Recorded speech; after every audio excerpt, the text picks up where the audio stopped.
Red vs. Blue Season 15 Episode 7 Nightmare on Planet Evil has officially released, so let me break it down for you. So Team Church, locate the source of where Church's message came from. It leads to this weird haunted-esque location where they find a satellite made from a bop it. And Dylan seems to be a bit confused as to why people are building experimental equipment from kids' toys. Is it now safe to assume from an audience perspective that Church did not send the message? I mean, Dylan says it, someone's building equipment from kids' toys. The first shot of the entire season was a frog timer. I don't presume that's approved UNSC tech. So, guaranteed the psychos have a role in what's going on with Church's message. Also, Jax likes to break the fourth wall. In the last episode, Griff was complaining about why Church doesn't stay dead, and Jax goes, ooh, foreshadowing. So, perhaps that this is foreshadowing and Church really is dead forever.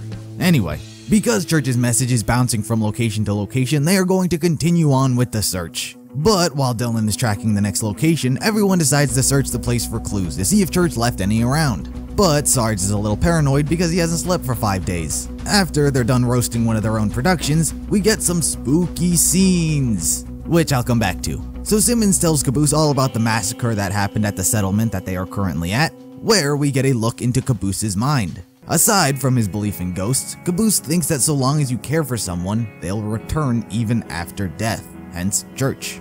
But Simmons tries to explain the logic of how that's not really true, and how Church was a rare case. But with Caboose's logic of math, he counters Simmons' argument, where we then go from Caboose's mind to Simmons's, and we see how much Simmons really does rely on Griff for conversation, comedy, etc. But then that gets interrupted with snake talk. While we may not have gotten too in-depth within the mind of Caboose and Simmons, it was a nice subtlety to develop them both. Meanwhile, Jax gets knocked the fuck out by Tucker. I guess Tucker really is becoming a warrior. But Caboose radios in, he's in trouble, he's dead. After Tucker rushes to the location, we see the mystery soldier, who I see Dylan never informed Tucker of, where Tucker thinks that he killed everyone and he's ready to kill him. But he didn't do it. Sarge fell asleep after being awake for 5 days, Simmons saw a snake, and Caboose is playing dead. Mystery Man tricks Tucker into thinking that he's his servant, where, bam, child support papers. He's been served. Now, I wanna say I didn't see this coming, but one guy back in like episode 3 in the comments said, hey, wouldn't it be funny if the new guy was just serving Tucker papers for child support? I saw one guy in the comments section say that. Who would have thought that guy was right? Now, some people may be disappointed that this guy is a no one, but I am all for him being no one. I was never thrilled with the way that he looked because his armor is so MLG Pro, and that's not a compliment.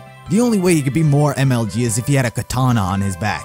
So, I actually really am slightly happy that they didn't go down the route of what's the coolest armor and color scheme that we can give for a villain. Instead, they pull the old switcheroo. Now, I wasn't thinking, oh, he's gonna file him some papers. No, when I was watching, I was expecting him to say, knock, knock. I was down for the whole Wyoming clone, but I can't say what happened wasn't already implanted in my mind. So, after being served, they are headed to Armada 8, where the next Church clue resides. Meanwhile, the trap that the fake setup worked, and they are now tracking down the Reds and Blues. So the place wasn't haunted, and Sarge's reflection was his double, right? So the psychos are getting ready at what appears to be Blood Gulch, or a form of Blood Gulch. I would actually like it if it were the real Blood Gulch, because Sister's there, and it could bring up plenty of different scenarios. Like Sister could actually do something like fight, or she could get captured and it would bring up an excuse for Griff to come back. But chances are, since everything about them is discount, their base is probably a shoddily made Blood Gulch. So perhaps we may be getting the clash of the Reds and Blues in the next episode. We'll just have to wait to find out. So be sure to let me know what you guys thought of the episode down in the comments, like the video if you liked it, subscribe if you're interested in more videos like this, and I'll see you in the next episode.